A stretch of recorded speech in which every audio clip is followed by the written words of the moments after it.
சமீப காலமா பாத்தீங்கன்னா, எங்க பார்த்தாலும் இந்த டவுரி ஹராஸ்மென்ட்ங்கிறது ரொம்ப ஒரு முக்கியமான இஷ்யூவா விவாதிக்கப்பட்டு வருது.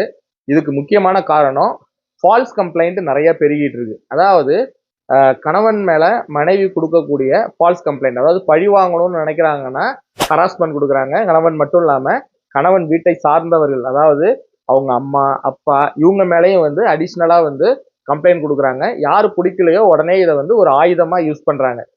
இதுக்கெல்லாம் வந்து ஒரு குட்டு வைக்கிற மாதிரி சுப்ரீம் கோர்ட் ரீசெண்டா வந்து ஒரு ஜட்ஜ்மெண்ட் கொடுத்துருக்காங்க.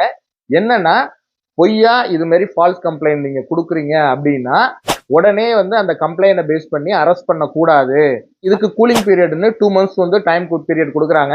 அந்த பீரியட்ல வந்து ஒரு சோசியல் வெல்ஃபேர் கமிட்டி வந்து இந்த விசாரணை மேற்கொள்ளணும். இது மாதிரி நடந்தது உண்மையா இல்லையான்னு சொல்லிட்டு அவங்க விசாரணை பண்ணிட்டு அவங்க கொடுக்குற ரிப்போர்ட்டை பேஸ் பண்ணி தான் இவங்களை வந்து அரெஸ்ட் பண்றது இதெல்லாம் பண்ண முடியும். ஏன்னா ரீசெண்டா ஒரு ஐபிஎஸ் ஆபீசர் வந்து ஃபால்ஸா வந்து கொடுத்த கம்ப்ளைண்ட்னால ஜெயில 1 இயர்க்கு மேல வந்து இருந்திருக்கிறாங்க அவங்க ஹஸ்பண்ட். இதனால யாரும் பாதிக்க கூடாது அப்படிங்கிறதுனால கடுமையான கண்டனத்தை அந்த லேடிக்கு வந்து சுப்ரீம் கோர்ட் தெரிவித்ததோட மட்டும் இல்லாம இந்த மாதிரி விஷயங்கள்லாம் வந்து பண்ணக்கூடாதுங்கிறதுக்காக சில விஷயங்கள்லாம் வந்து மேற்கோள் காட்டி சில கைட்லைன்ஸ்லாம் கொடுத்துருக்காங்க. அதாவது நான் ஏற்கனவே சொன்ன மாதிரி இந்த சோசியல் வெல்ஃபேர் கமிட்டி கொடுக்குற ரிப்போர்ட்டை பேஸ் பண்ணி தான் அரெஸ்ட் பண்ண முடியும்னு சொல்லியிருக்காங்க. இதையும் மீறி பொய்யான கம்ப்ளைண்ட் கொடுக்குறாங்கன்னா பாதிக்கப்பட்டவங்க பெர்ஜுரி பெட்டிஷன் வந்து ஃபைல் பண்ணி கோர்ட்ல அவங்களுக்கான ரெமடியை பெறலாம்.